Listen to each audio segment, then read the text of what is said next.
Donc on va commencer par passer une dizaine de minutes ensemble en se concentrant sur Rémi et en revenant sur ton documentaire, Rémi, qui n'est pas un reportage, mais le mystère Satoshi. Et juste avant, nous avions envie de faire un peu plus connaissance avec vous qui êtes ici, présents physiquement, et ceux qui sont derrière leur écran via YouTube, je crois. Et on voulait vous poser 2 questions, à laquelle, s'il vous plaît, vous pourriez lever la main. Première question, qui parmi vous a vu le documentaire de Rémi, le mystère Satoshi ? Voilà. Et puis ceux derrière votre écran, vous pouvez répondre aussi, parce qu'on vous sent, on vous entend. Ah oui, quand même, une bonne majorité, énorme majorité même. Et alors, deuxième question, mais sous la forme interronégative, vous allez voir, c'est un petit exercice du cerveau. Qui parmi vous n'a pas de Bitcoin ? Ah oui, même proportion. On m'a volé mon téléphone et j'ai perdu le câble. Un vrai sujet. Alors Rémi, le mystère Satoshi. Quelques mots juste avant de te poser une première question sur ton documentaire. Donc c'est un documentaire qui est sorti presque il y a un an jour pour jour, le 16 novembre 2021. Un documentaire qui dure 1 heure, qui avait été diffusé sur Arte en 6 épisodes de 10 minutes, sous un format, pour ceux qui l'ont vu, très original. En fait, c'est une web-série animée dans une ambiance très science-fiction, avec des références à Tron, à Blade Runner, à Akira également.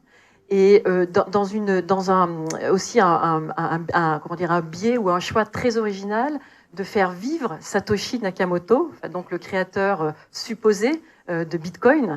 Et donc, tu lui as prêté une âme, en quelque sorte. Et donc, Satoshi est le narrateur tout au long du documentaire. Et tout au long du documentaire, pour ceux qui l'ont vu, on est vraiment pris dans une ambiance, une espèce de tension entre cet idéal de liberté qui était à la base de Bitcoin et puis ce contrôle, tu as employé le terme, Maximilien, ce contrôle latent des États, des big tech. Et donc, voilà, 1 heure fascinante. Moi qui l'ai vu 3 fois, j'aurais dû le voir 3 fois.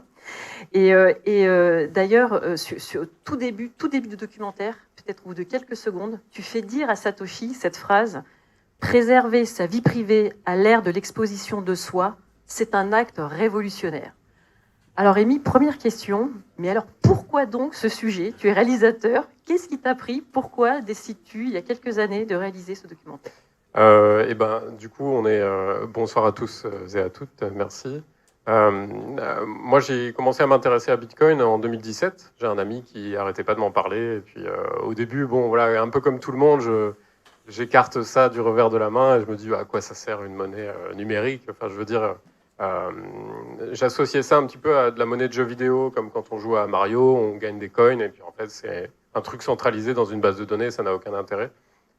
Et en me renseignant, parce qu'il continuait de m'en parler beaucoup, il était très passionné. Et en me renseignant, j'ai compris que c'était pas du tout ce que j'entendais dans les médias. C'est-à-dire qu'à cette époque, on était à l'orée de la bulle des 20 000 $. Donc un bitcoin allait toucher les 20 000 $. Donc c'était en décembre 2017. Et puis on en parlait surtout avec l'angle énergivore ou spéculatif, où on disait c'est la monnaie des criminels, etc. Et en fait, moi, en me renseignant, j'ai surtout été totalement frappé par l'innovation informatique que le programme représente.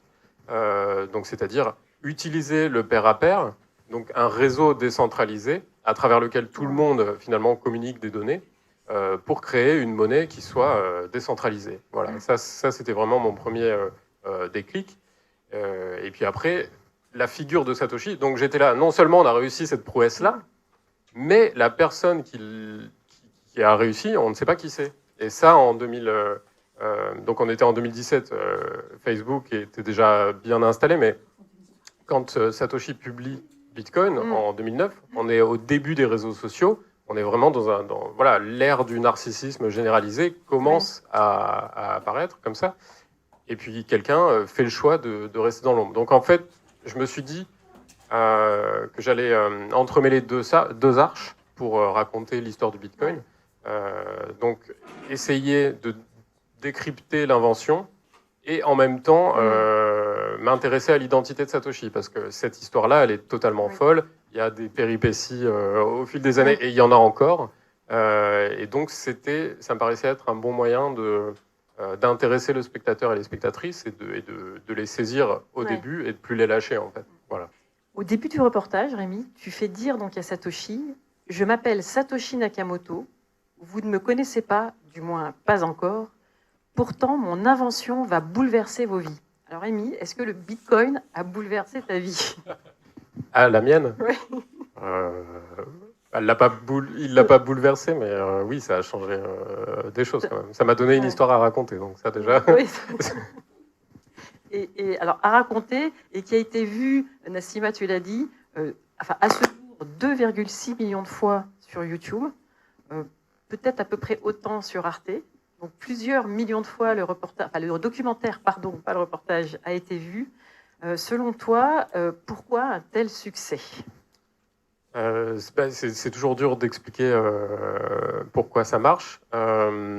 Déjà, c'est Arte, donc ça c'est chouette. Ils ont quand même une force de frappe non négligeable, et puis ils ont fait un travail super sur la communication autour de la série.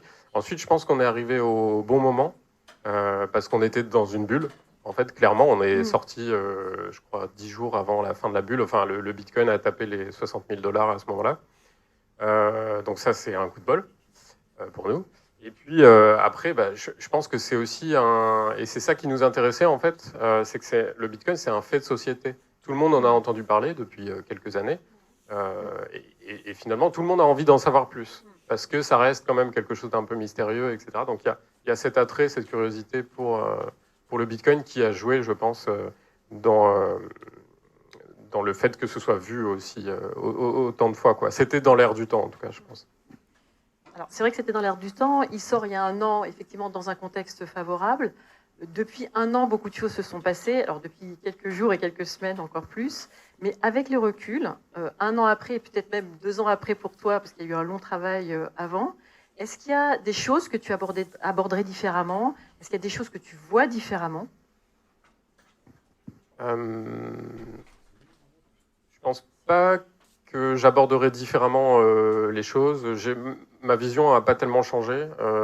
Mais par contre, je pense que j'aurais envie de rajouter encore plus de choses, et puis éventuellement de vulgariser encore davantage le documentaire. Voilà, mais il y a des choses effectivement sur tout ce qui est plateforme d'échange. On l'a vu avec FTX, notamment récemment, mais tout ce qui concerne aussi le distinguo qu'on fait dans la série sur le Bitcoin et les altcoins. Il y a des choses que j'aurais aimé creuser, mais ça aurait fait une série un peu plus longue, quoi, en tout cas. Voilà. Ok. Et sans trahir de secret, tu travailles sur des projets proches de même sujet, de sujets de... Oui, j'ai quelques projets, dont un qui est toujours sur le Bitcoin, qui creuse l'aspect minage de Bitcoin. Et puis après, je gravite toujours autour Enfin, j'ai un attrait pour le numérique et l'avènement de l'informatique dans notre civilisation. Voilà.